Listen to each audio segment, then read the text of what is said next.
présence. Nous sommes ici aujourd'hui sur cette montagne spirituelle pour rechercher ta présence, que ta présence se manifeste. Pour autant, sur toi, assiste-moi, Jésus qui est en moi.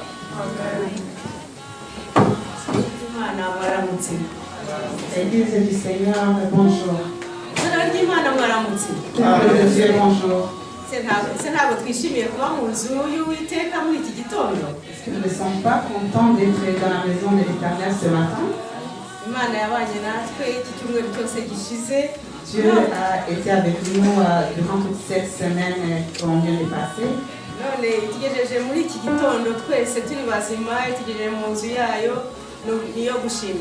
Et ce matin, nous sommes là, tous bien portants.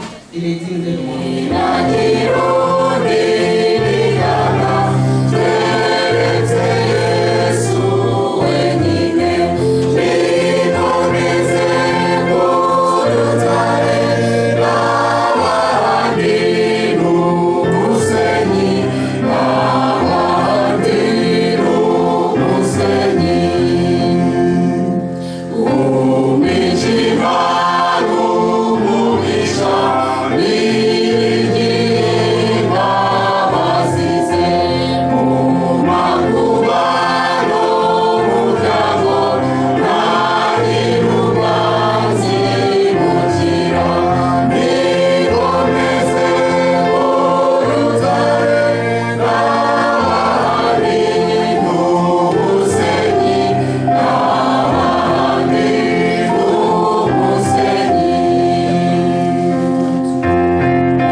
Avait aussi des brebis, des bœufs et des tentes.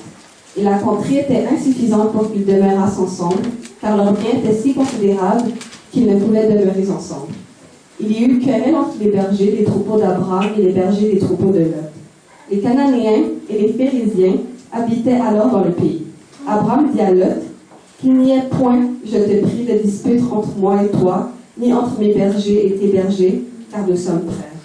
Par moment, il y a eu des mises-en-temps, des discussions entre les bergers des deux hommes. Chacun cherche à l'avantage de ses troupeaux.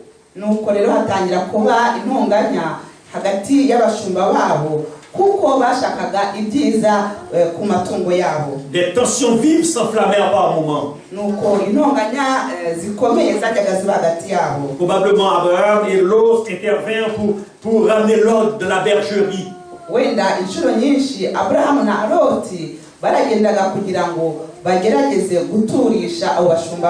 La fréquence fut insupportable, frères et sœurs. Tandis qu'ils avançaient à Canaan de loin, étant ils apercevèrent le territoire cananéen à perte de vue.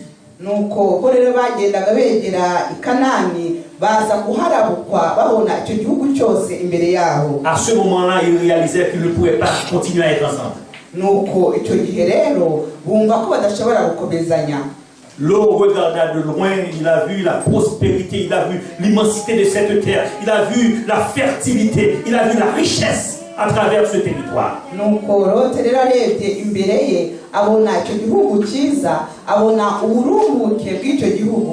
Tandis que Abraham regarda de près, il regarda son neveu, il regarda l'intérieur de sa pensée, il regarda son désir d'accaparer cette portion de terre. Il a vu son désir de schisme et de discussion. Toutes sortes de disputes et de querelles doivent être mises à côté. C'est pourquoi il a dit dans Genèse 13, verset 9, qu'il n'y ait point, je te prie, de dispute entre toi et moi, entre tes bergers et mes bergers, car nous sommes frères.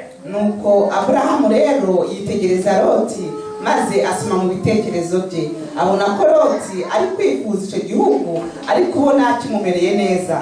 Niyo mpamvu aha ngaha twasomye batubwiye yuko yamubwiye ati ntihabe intonganya hagati muri twebwe, hagati y'abashumba bacu, kuko turi abavandimwe. Qu'il n'y a pas de dispute. Le mot dispute en hébreu se traduit par asak, qui signifie qu'il n'y a plus de querelle, qu'il n'y a plus de lutte, qu'il n'y a plus de combat entre nous, car nous sommes frères. Ahangaha intonganya mu giheburayo bishaka kuvuga ngo ntihabe intambara hagati muri twebwe. Le mot frère se traduit en hébreu par akim, qui signifie, qui a une connotation embryonnaire spirituelle.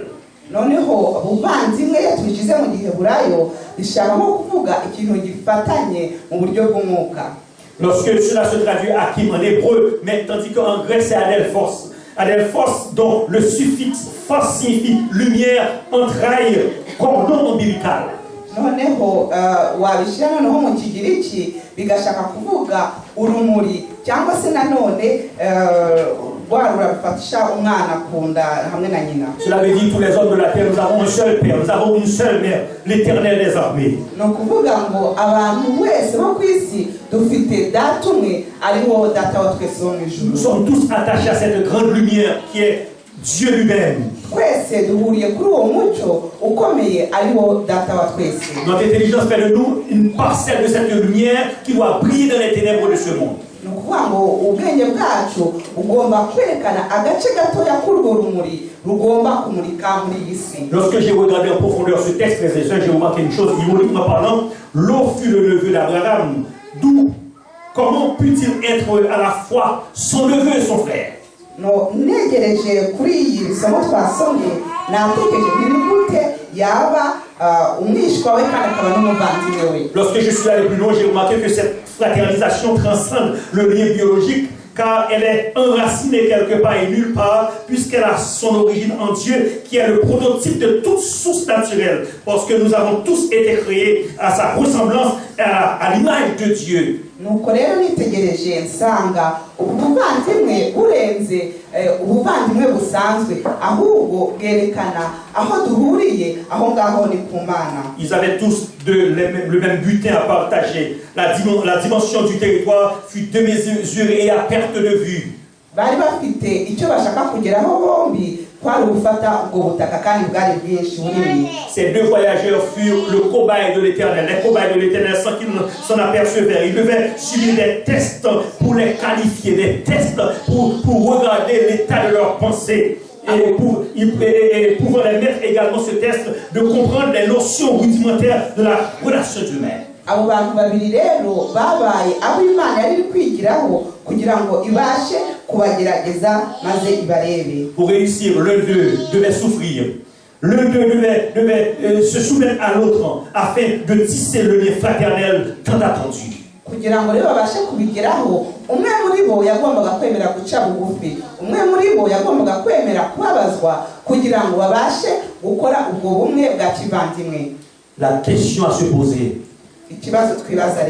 Je suis en train de voir autrement. Sommes-nous vraiment des frères? Lorsque je suis en train de préparer ce sermon, et la question c'était, sommes-nous des frères? Soudainement, il y a quelque chose qui vient à mon esprit. Sommes-nous vraiment des frères? Parce qu'on s'appelle déjà frères. Mais sommes-nous vraiment des frères? Ikibazo turi kwibaza uyu munsi, ariko se koko turi abavandimwe? Kuko igihe nateguraga kino cyigisho nakomezaga nibaza kino kibazo, mu by'ukuri turi abavandimwe? Tandis que nous sommes en train d'étudier, de regarder péremptoirement la déclaration de l'homme de paix, nous sommes en droit à nous questionner.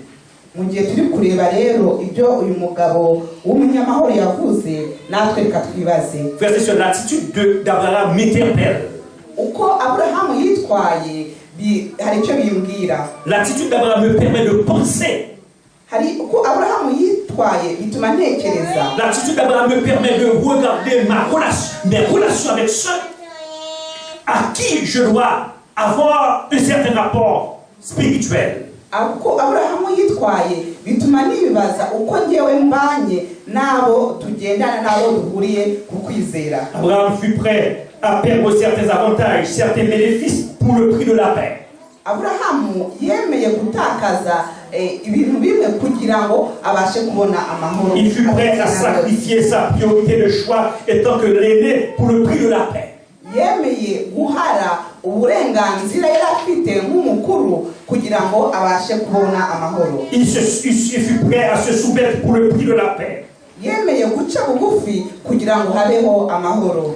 En disant à l'autre Abwira Loti qu'il n'y ait pas de dispute, pas de querelle, pas de lutte, pas de combat pour un morceau de terre entre toi et moi, car nous sommes frères. Abwira Loti ati ntihabe intonganya hagati muri twebwe, ntihabe intambara hagati muri twebwe, kuko turi abavandimwe. Frères et sœurs, je suis allé beaucoup plus loin pour regarder la différence qu'il y a entre dispute et discute. Nagerageje gucukumbura cyane kugira ngo ndebe itandukaniro riri hagati intonganya noneho no kuganira. Discute et dispute. Murafasha aho ngaho. Ok. Alors, vous comprenez. Ko muri kubyumva hari abantu baba baganira ariko hari n'abandi baba bafite intonganya. Alors, ces deux verbes sont différents. Izo nteruro ebyiri cyangwa se izo nshinga ebyiri ziratandukanye. Le texte n'a pas dit qu'il n'y ait pas de discute, mais de dispute. Ahangaha avuga ngo ntihabe intonganya, kuganira birashoboka ariko intonganya nicyo bari kuvuga. Parce que frères et sœurs, discuter, c'est émettre son opinion, c'est défendre un point de vue, c'est élucider un point. Tandis que disputer est tout autrement. C'est se quereller, s'injurier, se mettre en colère, blesser l'autre, diminuer l'autre pour faire asseoir son ego. Kuganira bituma abantu bavuga ibitekerezo byabo, bavuga ikiri ku mitima yabo. Naho intonganya ni ugutongana nyine, abantu ni nkaho haba hari intambara. Voilà le type d'homme que fut Abraham. Rero niwo wari Abrahamu. Celui qui évita des folles disputes. Wangaga ko haba intonganya. Celui qui fit preuve d'une sagesse inouïe. Wagize ubwenge bukomeye. Celui qui banalisa ses intérêts au bénéfice de l'autre. Wasuzuguye ibyo inyungu ze kugira ngo aziharire undi. L'Éternel ayant vu l'intérieur de sa pensée, l'Éternel ayant considéré hautement cet homme qui a voulu le servir, a dit dans Genèse 17 verset 1er, lorsqu'Abraham fut âgé de 99 ans, l'Éternel lui dit, je suis le Dieu Tout-Puissant, marche devant moi et sois intègre. Uwo Imana rero imaze kubona Aburahamu, imaze gusoma mu bitekerezo bye, imaze kumva ubwo bwitange bwe, niho ku murongo wa 10 ku gice cya 17 mu itangiriro Imana imubwira ngo Aburahamu amaze imyaka 99 avutse, Uwiteka aramubonekera aramubwira ati ninjye Imana ishobora byose, ujye ugendera imbere yanjye kandi utungane rwose. C'est pourquoi que cet homme, frère et sœurs, est différent du reste des hommes sur la terre. Niyo mpamvu uyu mugabo atandukanye n'abandi bantu bo ku isi. L'intégrité de cet homme lui permet d'avoir une position extraordinaire devant Dieu. Ubunyakuri bw'uyu mugabo butuma agira umwanya wihariye imbere y'Imana.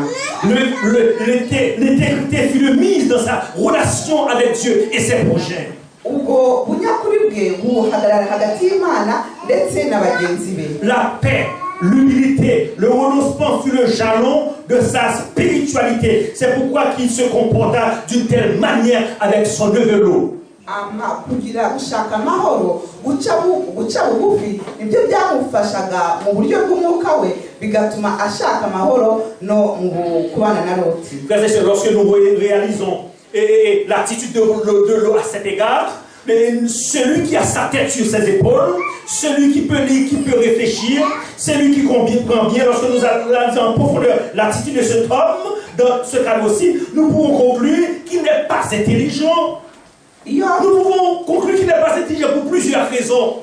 Iyo turebye imyitwarire nk'umuntu utekereza neza ukareba imyitwarire ya Aburahamu, twavuga tuti Aburahamu nta bwenge afite. Premièrement, d'après la culture de l'époque, l'aîné d'une famille est le chef.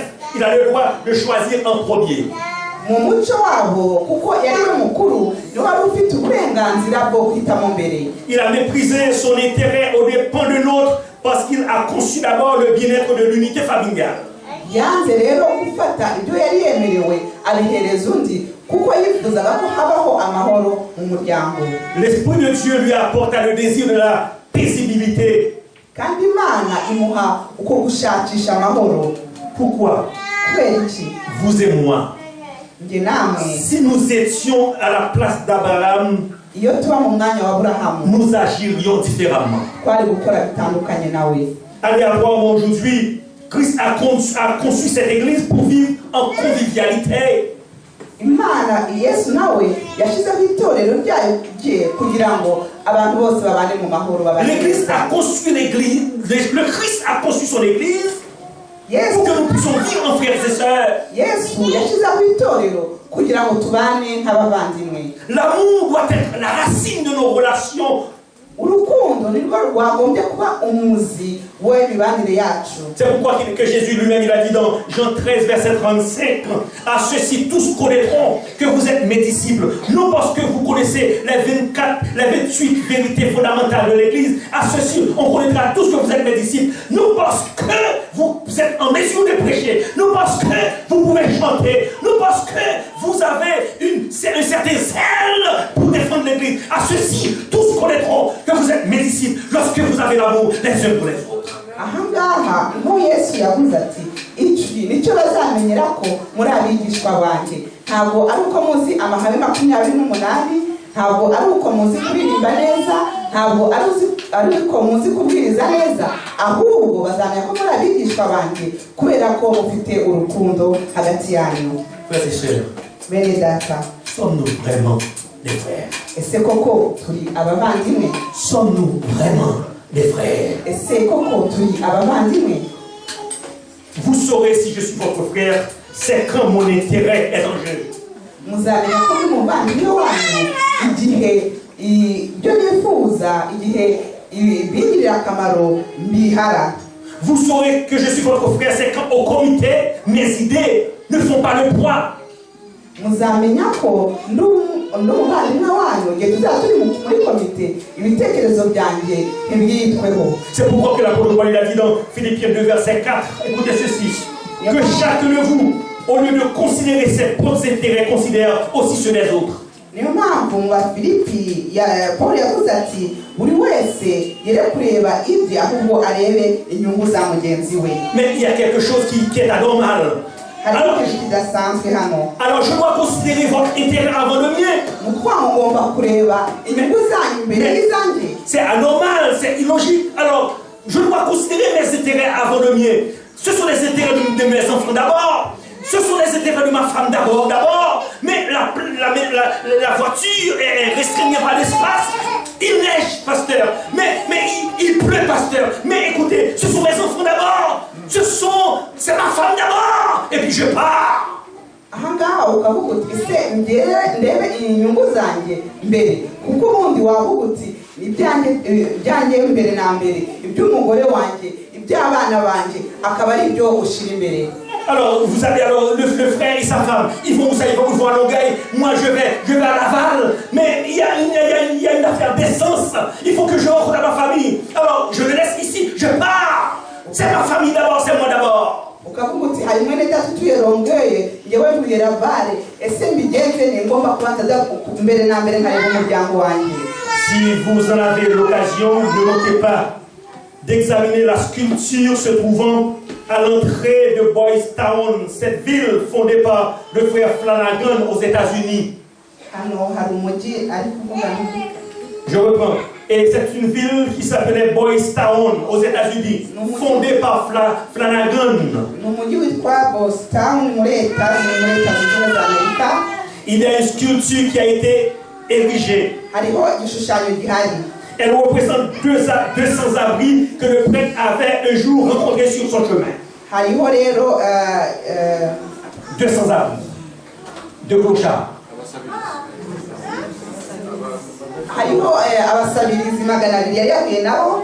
L'un d'eux, au sourire radieux, porte sur son dos un enfant plus jeune, handicapé, plus jeune, plus costaud de lui.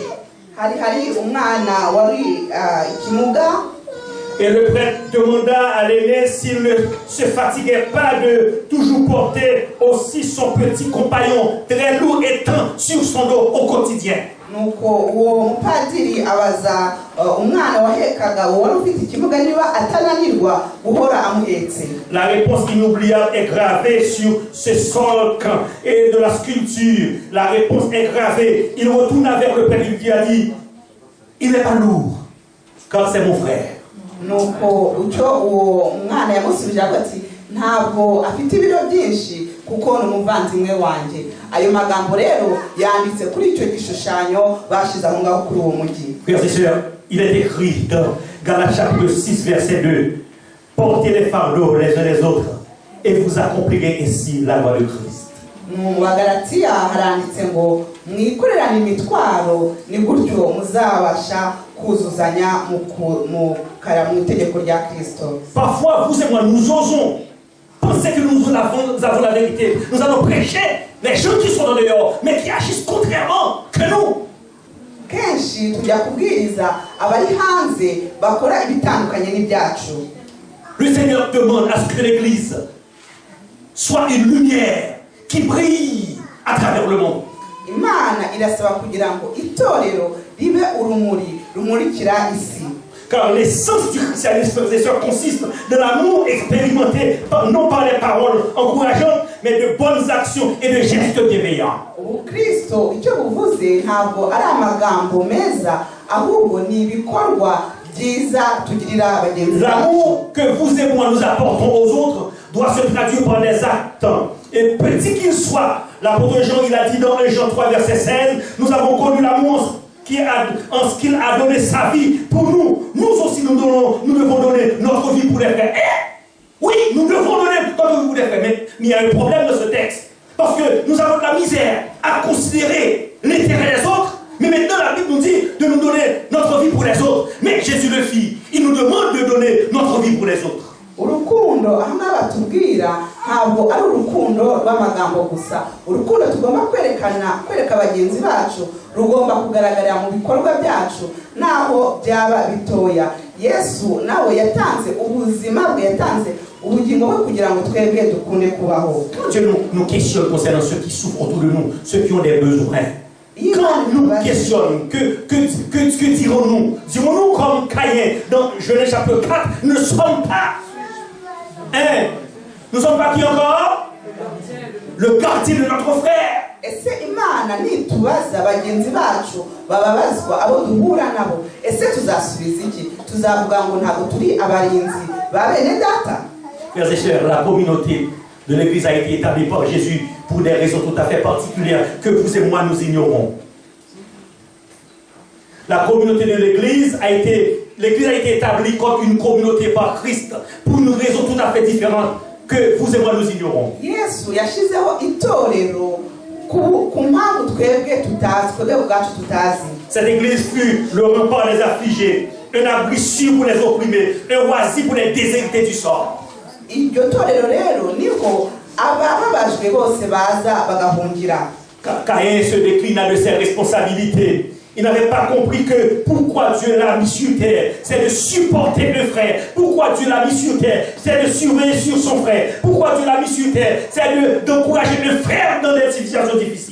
Kayini rero ntabwo yumvise impamvu Imana yamushize ku isi. Impamvu Imana yamushize ku isi kwari kugira ngo acunge umuvandimwe, agirire neza umuvandimwe we. Il a su répondre, suis-je le gardien de mon frère? Par moment, vous et moi, nous disons la même chose que Caïn, tandis que nous avons une certaine responsabilité pour aider un frère qui est en difficulté à l'église. Parfois, nous ignorons ce frère. Nous avons tellement nos affaires personnelles à réaliser. Nous disons comme Caïn, sommes-nous le gardien de notre frère? Rero natwe bitubaho maze tugasubiza nka Kayini tuvuga tuti ese ngewe ndumurinzi wa mwene data mu byo dukora mu byo tutabafasha tukibaza se turi abarinzi ba bene data. Or ceci nous devons nous questionner aujourd'hui, sommes-nous vraiment les frères? Niyo mpamvu uyu munsi nanone tugomba kwibaza iki kibazo tuti ese koko turi abavandimwe? Parfois nous nous combattons des mauvais ennemis. Parfois les autres de l'autre côté nous regardent en train de nous déchirer. kenshi abantu bo hanze babona turi gushwana hagati muri twebwe. Deux chrétiennes qui travaillaient dans un même endroit. Abakristo kazi babiri bakoreraga hamwe. Il arrive qu'elles partageaient le même bureau. Ndetse babaga no mu biro bimwe. L'hiver étant arrivé, l'une d'entre elles est très frimeuse et désire que la porte reste fermée. Umwe muri bo mu gihe cy'ubukonje kubera ko we agira ubukonje bwinshi akifuza ko umuryango ufunze. Mais l'autre déclare qu'elle étouffe. Il faut que la fenêtre reste ouverte. Undi nawe akavuga ati ngewe njura umwuka ahubwo no guhora umuryango cyangwa se idirishya rifunguye. La fenêtre est ouverte à un moment et quelques moments après, l'autre est allé l'ouvrir. Chaque jour, c'est un combat à l'intérieur du travail. Umwe rero yafungura idirishya kugira ngo umwuka wunjire, undi nawe akagenda akarifunga. Ubwo rero hakaba rero intonganya mu kazi. Aucune d'entre elles ne voulait céder pour l'autre. Nta n'umwe muri bo washakaga kugira ngo ace bugufi maze harire mugenzi. Elle créa une tension vive parmi les païens. Nuko bagira intonganya zikomeye cyane. Jusqu'à un moment, le superviseur finalement a dit ça c'est fini, ça doit finir aujourd'hui. Et il a dit que ouvre la fenêtre grandement pour que l'autre puisse mourir de froid, ou laisse la fenêtre fermée pour que l'autre soit étouffé. Et puis nous aurons la paix ici. Umukoresha wabo arababwira ati ngaho mufungure idirishya cyane kugira ngo hagire umwe wicwa n'imbeho cyangwa se murifunge maze undi aze kubura umwuka, ariko ibyo byose birangire. Sommes-nous vraiment des frères? Ese koko turi abavandimwe? Très souvent vous prenez ce vocable frère d'une manière banale. Akenshi ijambo ubuvandimwe ntabwo turi agaciro rikwiye. Vous le prenez comme les païens, comme les gens pensent lorsqu'on parle de frère. On a beaucoup plus tendance à supporter le frère du même embryon, même quand il est un Satan, qu'il est un démon. Vous vous entendez avec lui beaucoup plus que les frères auxquels que vous avez la même espérance. Ntabwo turi agaciro gakwiye, ahubwo turifata nk'abo mw'isi. Abo mw'isi bivuze umuvandimwe ni umuntu basangiye amaraso, naho yaba ari umupagani, naho yaba ari umuntu mubi, uwo muntu azamukunda kubera ko bafite icyo bapfana. Ariko twebwe nk'abakristo nk'abavandimwe urwo rukundo ntabwo turugirirana. Au sein d'une famille, même quand l'autre est un vagabond, vous allez vous coucher au même lit. Même quand l'autre est un délinquant, vous allez couper le gazon ensemble. Même quand l'autre est un vaurien, vous allez vous asseoir autour de la table pour manger ensemble parce qu'ils portent le même nom de famille que vous.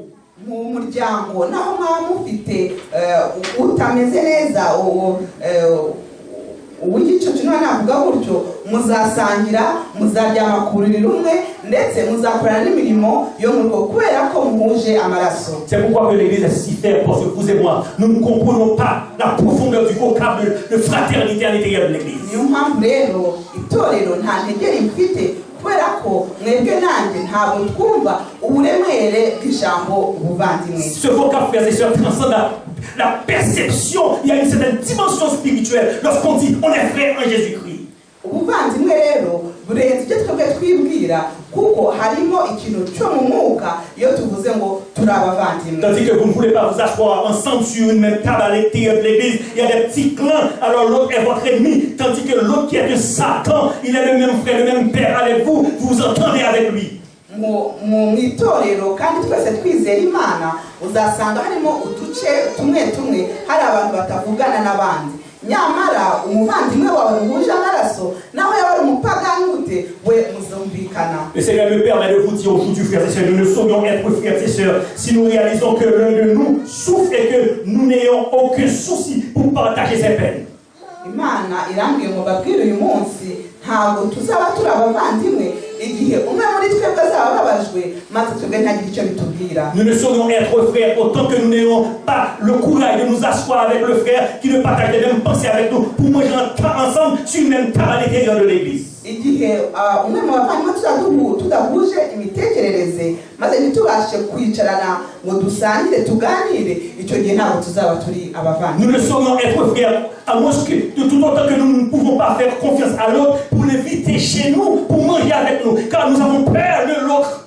Ntabwo tuzaba turi abavandimwe igihe hazaba hari urwitiro cyangwa urwikangwe tudashobora gutumira umuvandimwe aha ngaha ngo aze dusangire mu rugo. Il y a une chose qui s'appelle fraternité céleste frère, Tandis que nous chantons ce chant, c'est pour la parole, mais nos actes, nos actions entre nous-mêmes est différent. hari indirimbo turirimba ngo turi abavandimwe ariko ibyo bikaba mu magambo gusa bikaba mu kuririmba gusa ariko tutabiha agaciro bifite mu by'ukuri. Nos actes sont différents. Ibikorwa byacu biratandukanye. Parfois vous êtes assis auprès du frère, vous ne connaissez même pas son nom, vous ne connaissez même pas qu'est-ce qu'il souffre, vous ne connaissez même pas ses problèmes, parce qu'il a peur de souffrir à vous, parce que s'il souffre à vous, il a peur que vous alliez rapporter toute l'histoire de sa vie sans que vous n'ayez du temps pour l'aider à s'en sortir. Mwicarana n'umuvandimwe akenshi wenda nta nubwo muba muzi n'izina rye cyangwa se mutazi n'ibibazo ari gucamo, akenshi n'uwo muvandimwe agatinya kwifungura ngo agire icyo ababwira kuko icyo arababwira muragenda mu bisakaza ahantu hose atabashije kubona ubufasha. Parfois à l'église, vous sélectionnez des gens pour venir chez vous, vous mangez du pain parce que ce sont vos amis, mais l'autre qui est là, vous ne savez pas qu'est-ce qu'il a mangé aujourd'hui. Vous dites bon ça va mon frère, mais vous ne savez pas ses problèmes. Parfois il y a une fissure dans son âme, il doit aller ailleurs afin de trouver de l'aide dans ce monde, tandis que l'église est là pour le reconforter. Akenshi mu dutumira abo duhuje abo dukundanye abo tumeranye neza kugira ngo baze gusangira mu rugo, ariko hari abavandimwe ahangaha afite ibibazo bikomeye wenda atabasha no kugira icyo abasha gushyira ku munwa. Je suis là pour vous dire aujourd'hui, l'église que Christ a fondée est celle-ci parce que c'est le message. L'église que Christ a fondée, c'est celle-là parce que le message est vrai. Mais l'église que Christ a fondée n'est pas celle-là parce que vous et moi, nous avons un comportement différent de la truth de Dieu. Itorero Yesu yashizeho ni ringiri kuko amasomo kuko message dufite ni message y'ukuri, ariko ntabwo ari byo torero Yesu yashizeho kuko imyitwarire yacu itandukanye niyo Imana itwifuza. L'église que Christ a fondée, elle est considérée comme la porte de lumière, un abri sûr et protecteur pour ceux qui n'ont pas de repère. Itorero Yesu yashizeho ni itorero hahandi abafite ibibazo baza bagahungira. Un abri sûr et protecteur pour ceux qui sont marginalisés, les rejetons de la société. Hahandi abo isi yataye abadafite agaciro mu isi itorero Yesu yashizeho naho ngaho ngo bagomba kuza guhungira. Voilà le rôle de l'église. L'église n'est pas un club social, on est venu pour se distraire, on mange ensemble, on est venu pour se jaser. L'église est un endroit de sécurité, on doit se sentir bien avec ses frères. Si on a une fissure, un problème au cours de la semaine, je dois être en mesure de m'ouvrir avec un frère pour le lui dire. Il sera en mesure de prier pour moi, pour m'aider, pour m'encourager. Voilà, frères et sœurs, le rôle de l'église. Inshingano y'itorero ni ukuba urumuri, ni ukugira ngo ufite ibibazo abashe kuza mu itorero, abashe guhumurizwa, abashe kuvuga ati mfite ikibazo iki n'iki, umuvandimwe abashe kumusengera. C'est un lieu dans lequel on rencontre Jésus à travers l'amour des frères. Ni ahantu duhurira na Yesu binyuriye mu rukundo tubona muri bagenzi bacu. Abraham est à dire qu'il n'y ait pas de dispute entre nous, car nous sommes des frères. Nuko Abraham aravuga ati ntihabe intonganya hagati muri twebwe kuko turi abavandimwe. Lorsque vous êtes frères, vous devez le prouver en crucifiant vos intérêts personnels pour ceux des autres. Aho ngaho rero muzabyerekana igihe muzahara inyungu zanyu kugira ngo abandi inyungu zabo arizo zijya mbere. Il y a des gens qui ont refusé des places à l'église parce qu'ils ne peuvent pas s'imposer. Lorsqu'ils s'imposent, on leur dit de ne pas faire ceci, puisqu'ils ne peuvent pas prendre le contrôle, ils partent. Hari abantu banga inshingano mu itorero kuko badafite umwanya wo kwerekana ibitekerezo byabo, bakavuga bati ubwo batemera ko muri iki ngiki nanjye ndagiye, nanjye nta nshingano nemeye.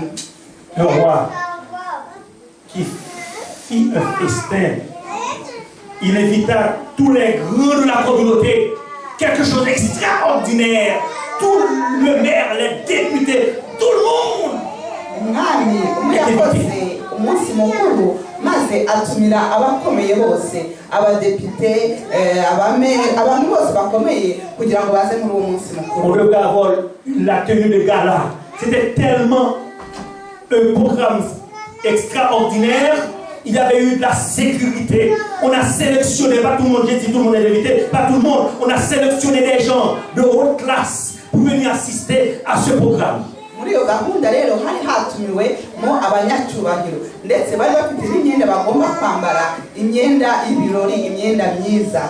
Et à la porte, il y avait la sécurité, on dressait des tapis rouges, on a décoré la zone, il y avait de la sécurité partout, le président était invité, c'était une chose extraordinaire. Cyari ikintu gikomeye ndetse hari n'abashinzwe umutekano bari ku muryango ndetse bari banateguye neza bashizeho imitako myiza. Soudainement ils ont remarqué quelqu'un qui est en train de faire du marronnage, qui est dans un coin tout sale, ses cheveux sont défaits, il dégage une odeur et ses vêtements sont sales. Il me semble que son visage n'a jamais été lavé pendant des mois. Il est près de la porte, il a voulu monter sur le tapis rouge pour aller trouver le roi sur la plateforme. Nuko ako kanya rero baza kubona umuntu wasaga nabi cyane, imyenda ye isa nabi ndetse asohora afite n'umwuka utari mwiza. Uwo muntu rero yashaka kugira ngo nawe ajye muri ibyo birori kugira ngo yegere umwami. Le sécurité le regarde en lui disant, mon frère, écoutez, c'est pas ta place, regarde ton état, et regarde, tu es un clochard, tu ne peux pas être là. Alors, tu veux aller sur la plateforme. Il ressemble que l'homme était un peu sourd, son visage, il a dit, non, c'est mon frère, il faut que j'aille le trouver. Nuko ushinzwe umutekano aramubwira ati ntabwo ushobora kwegera imbere ngo ugereyo, reba ukuntu usa, reba ukuntu wambaye, aha hantu naho abantu bakomeye. Nuko wa muntu wasaga nawe aramubwira ati ayerekana umwami ati uriya mwami ni umuvandimwe wanjye, ngomba kujya kumureba. Le gardien de sécurité le bouscula, il fait des forces pour rentrer. On le bouscula, on a appelé notre gardien qui le bouscula. Immédiatement, le roi s'est assis sur son podium, bien vêtu, et des dignitaires auprès de lui. Il a vu cet homme, il ressemble avec son frère. Vous savez, dans une famille, il y en a parfois qui vont contraire à la bienséance familiale. Il était l'un d'entre eux, il devait quoi? Un alcoolique. Alors le roi a vu que c'est son frère. Il a dit, laissez-le venir. On n'a pas voulu. Le roi a laissé son siège. Il a couru, il a dit, mais qu'est-ce qui arrive avec ce roi? Il a vu cet homme, il l'embrassa. Il n'a pas regardé son odeur. Il l'embrassa. Il a dit, laissez-le venir, c'est mon frère. Nuko umwami uwo muntu wasaga nabi, abashinzwe umutekano batangira kumusunika bamubwira ngo nagende hanze, ndetse baza n'undi kugira ngo bamusunikire hanze. Ariko umwami aho yari yicaye imbere mu byubahiro bye aza kubona wa muntu aravuga ati uriya muntu ndabona asa nk'umuvandimwe wanjye. Nuko umwami atacya cyubahiro cyose yari afite kuri ya meza aho yari yicaranye n'abakomeye, maze aragenda asanga wa muntu wasaga nabi, maze aramuhobera ati uyu ni umuvandimwe wanjye. Ntabwo yigeze areba ko yambaye nabi, ntabwo yigeze yumva ko ariko afite umunuka, ahubwo yumvise ko ari umuvandimwe we. Il demanda qu'on l'amène quelque part, qu'il puisse prendre son bain. Il ordonna que quelqu'un vienne pour faire ses cheveux. Il demanda que quelqu'un vienne pour l'habiller. Quelque temps après, cet homme est assis auprès de son père bien vêtu. Nuko uwo mwami abwira abantu ngaho mumujyane ku ruhande mumwoze mumuhe imyenda myiza mumwogoshe. Nuko wa muntu aza noneho imbere y'umwami noneho asa neza. Voilà comment les hommes du dehors, ils ont considéré la valeur des frères familiaux. Alors la question à se poser, vous et moi aujourd'hui, sommes-nous des frères? Uko rero niko abantu bo mw'isi bafata agaciro k'ubuvandimwe hagati yabo. Ariko se twebwe nk'abakristo nk'aba muri iri torero turi abavandimwe koko? Je suis votre frère. Pourquoi? Je ne sais pas. Lorsque vous êtes en train de fêter l'anniversaire de votre fils, mais vous choisissez les gens qui doivent venir assister. Nk'igihe wenda hari isabukuru y'umwana mugahitamo abantu bagomba kuza. Je suis votre frère. Pourquoi vous avez peur lorsque je dois aller vous rendre visite à la maison? Niba ndi umuvandimwe wanyu kuki mugira ubwoba iyo mvuze ngo naje kubasura mu rugo? Je suis votre frère réellement. Si je suis votre frère, pourquoi qu'il y a une certaine peur entre vous et moi? Niba ndi umuvandimwe wanyu kuki hari ugutinyana hagati yanyu nanjye? Je suis votre frère. Pourquoi moi-même je ne peux pas vous inviter? Pourquoi il y a un écart entre nous? Niba ndi umuvandimwe wanyu kuki hari ikidutandukanya? Kuki ntashobora kubatumira? Tandis que nous prévoyons, nous planifions pour aller au même endroit, le ciel. Nyamara twese turaharanira kujya ahantu hamwe ariho mu ijuru. Parfois il y a des gens qui viennent à l'église qui meurent d'une crise cardiaque. Pourquoi? Cette personne a tellement de soucis, de problèmes. Et la personne est venue à l'église, elle a peur de souffrir. Elle souffre, il y a une fissure dans son âme. Mais il n'y a personne vers qui aller. Vous le voyez, vous dites, bon ça va mon frère. Cette personne est tournée, il est allé, elle retourne chez elle. Et plus tard, elle fait une crise cardiaque, elle meurt. hari abantu bafite ibikomere mu mutima bababajwe cyane mu mutima akaza ahangaha mu itorero bakamubwira ngo isabato nziza bikarangira aho ngaho nyamara uwo muntu afite ibibazo bikomeye afite ibibazo bimuhangayikishije nuko nyuma mukazumva ngo umuntu yishwe n'umutima. Frères et sœurs, par moment nous nous comportons comme l'église catholique. Personne ne connaît personne vraiment. rimwe na rimwe twitwara nk'abo mu itorero katolika aho nta muntu n'umwe uziranye n'undi. Tout de suite après le culte, on prend sa voiture, on part à toute vitesse. nyuma iyo barangije gusenga buri wese afata imodoka ye maze akagenda. Il n'y a pas de fraternité. nta busabane. Sinon, c'est un cliché. Un cliché, c'est de l'utopie, c'est pas réel. ni n'ishusho dufite ntabwo ari ibintu by'ukuri. Et ça fait quelques ans de cela, j'étais ici, j'étais en train d'étudier, il y avait une campagne d'évangélisation, une grande campagne donc, de toutes les églises. J'ai été ouvrier biblique. hari mu gihe cyashize rero hari igiterane cy'ivugabutumwa cyari igiterane gikomeye nakoraga rero muri icyo giterane. À ce moment-là, j'étais aux études. Après, j'ai amené un visiteur dans cette campagne, j'ai travaillé avec lui pendant 4 semaines. Nous étions en train de travailler, étudier avec lui. Finalement, il a pris sa résolution de se faire baptiser et après quoi, je suis retourné à Rangers pour étudier. icyo gihe nari nkiri umunyeshuri maze muri icyo giterane nari nazanye n'inshuti yanjye maze tumarana ibyumweru 4 turi kwiga ndetse uwo muntu aza kugera igihe nawe yemera kubatizwa. nyuma y'icyo giterane rero nasubiye mu masomo yanjye. J'ai passé une année à Rangers en train d'étudier. namaze undi mwaka ndi kwiga. Lorsque je suis retourné à Montréal, la première chose que j'ai fait, je suis allé chez lui pour avoir ses nouvelles parce que nous avions une certaine fraternité pendant 4 semaines. nuko nkigaruka ahangaha Montreal rero nashatse kujya gusura umuvandimwe kugira ngo menye amakuru ye kuko icyo gihe twabonanye uwo mwaka warushize muri ibyo byumweru 4 twari twabashije kuba nk'abavandimwe. Lorsque je suis allé, j'ai couru à la porte, j'ai vu sa femme, j'ai dit, où est Jeune? nuko ngeze iwe rero nkumanga ku muryango mbona umufasha we ndamubaza nti se ari hehe. Son nom c'est Jeune, j'ai dit, où est Jeune? Eugene ari hehe. Et sa femme m'a dit, Pasteur Georges, et Jeune est décédé. J'ai dit, c'est pas vrai. nuko arambwira ngo Eugene yarapfuye ntabwo nabashije kubyemera. Elle m'a dit ce qui la faisait mal. Jeune est malade pendant 3 mois, 4 mois. Il ne s'est jamais rendu à l'église parce qu'il était malade. Il était hospitalisé. Personne n'est allé lui rendre visite.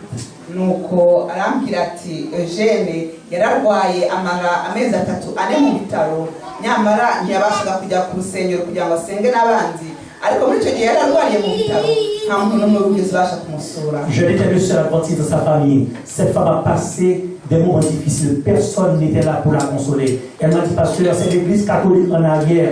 Le prêtre est venu. Des mères sont venues pour m'amener à l'hôpital, pour m'aider, pour m'encourager. Lorsque Jeune est décédé, ce sont ces frères catholiques qui sont venus chez moi pour prier avec moi. Et ce sont eux qui ont chanté les funérailles de Jeune. nuko Eugene wapfuye niwe wari umudivantiste wenyine mu muryango we.